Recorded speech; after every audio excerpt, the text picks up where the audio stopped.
50 güne yaxındır da başda. Bu ayın 29'unda 50 gündə Elvin karşıya qalır. Bu uşaqların məsələn inkişaf etdirməyə imkan vermirlər də.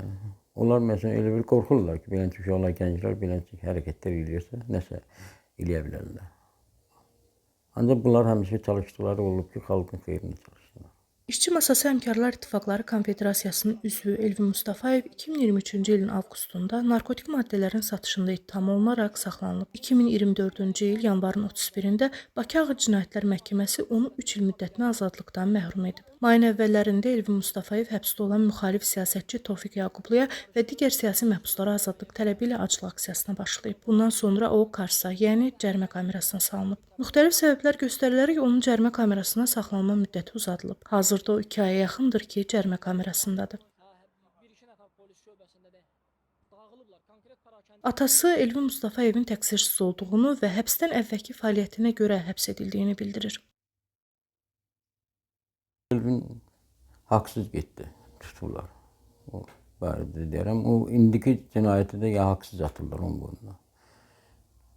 Onun heç bir günahı yoxdur. O həmişə düzgünlüyü təskin edilir. Ancaq indi hal-hazırda Elvinə elədiyi şeylər haqsızlıq edirlər. Çünki onun, nətər deyim, düzdür, o Tofiq Yaqubluya görə aclıq elan eləmişdi. Onun bəhanə istifadə edib, əllərində qərəbə salıb, onun istəyirlər iş yerində dəyişdiriblər bir müddət. Həm müddətdə də Karsda saxlayırlar. Pisifdə dedilər 10 gün. Sonra dedilər bir 10 gün də artırmış, sonra 1 ay artırdılar. Bu elə bir haqsızlıq kimi deyilir. Məsələn, 10 gün çay vermişsənsə, bu darbodan niyə artır?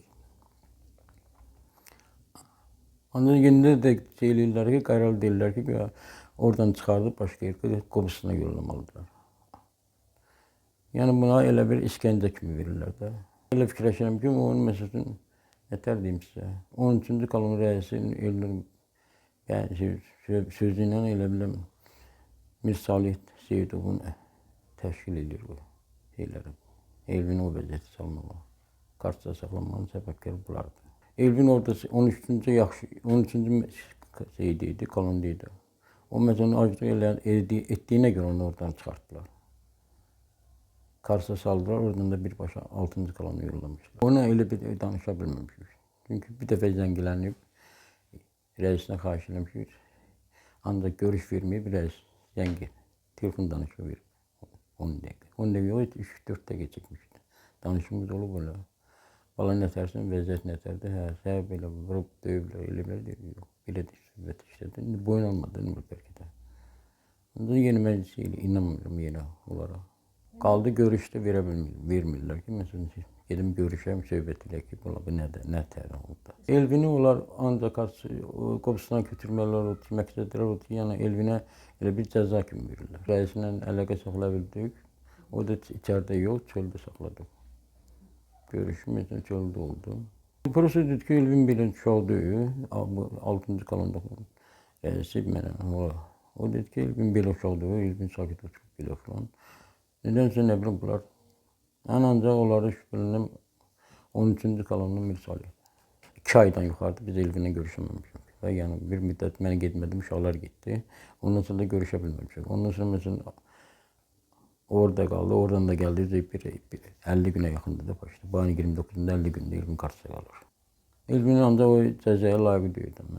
Bir evlat kimi, ata kimi, valideyn kimi mən o bilirəm ki, Elvin o cəzaya layiq deyir. Bu uşaqların məsələn inkişaf etdirməyə imkan vermirlər də. Onlar məsələn elə bir qorxurlar ki, beləncə uşaqlar, gənclər beləncə hərəkətlər eləyirsə, nəsə eləyə bilərlər. Ancaq bunlar həmişə çalışdıqları olub ki, xalqın xeyrinə çalışsınlar. Bu uşaqların məsələn inkişaf etdirməyə imkan vermirlər də. Onlar məsələn elə bir qorxurlar ki, beləncə uşaqlar, gənclər beləncə hərəkətlər eləyirsə, nəsə eləyə bilərlər. Ancaq bunlar həmişə çalışdıqları olub ki, xalqın xeyrinə çalışsınlar.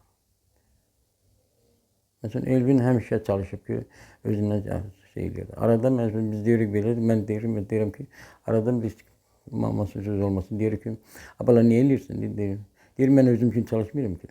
Gələcək üçün, sizin nəbələr üçün çalışıram. Yəni, Elvin götürəndə özü barədə o qədər çox fikirləşmirdi. Ancaq ətraf mühitdə olan əhalinin pis şeylərini fikirləşir. En çok onlara söylüyor. Onlara kıymet verir ki yok böyle olmaz. Böyle haksızlık böyle olmaz. Böyle olmaz. Gözlüyordum. Bilirdik yolda. Ne vakitse bunlar müvit tutacaklar. Öz gözlüsü de biruza vermiyordu. Demiyordu. Elə deyirdi, yaxşı olacaq. Elvin motosikletin də, məsəl üçün, mən çox müraciət elədim. Mən məsəl üçün, aylarla o yollarda gidilə qaldım. Bir gün sabah verəcək, sabah verəcək. Bir var gedə cərmə bölgəsindən yoxa çıxa.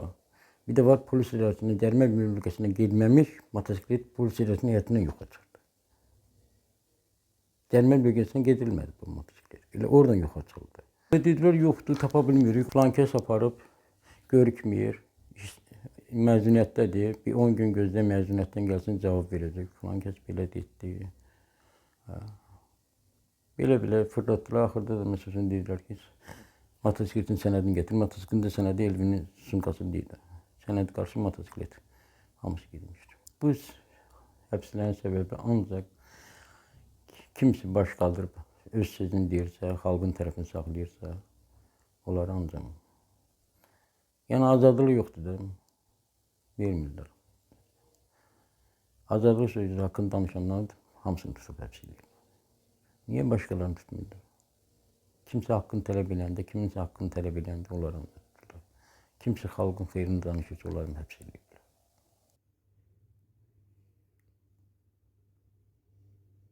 Elvin Mustafayevin vəkili Zibedə Sadıqovanın sözlərinə görə onun əvvəldən səhhətində ciddi problemlər olub. Hazırki vəziyyətdə isə səhhəti getdikcə pisləşir. Məhkəməyə müraciət ediblər ki, o həbsxanaya köçürülsün. Avqustun 4-ü onun həbs müddəti bitir, 2026-cı ildə azadlıqdan məhrum etmə müddəti bitir. Xahiş edirdi, yəni penitensiar xidmət müraciət edib ki, o həmin müddətdə həbsxanada saxlansın, elə onun məhkəməsi olacaq. Elvinin ümumiyyətlə həmişə səhhətində problem var və çox ağır problemlərdir. Mədəsində problem var və dişlərində problem var. O elə tutulandan biz davamlı müraciət edirik.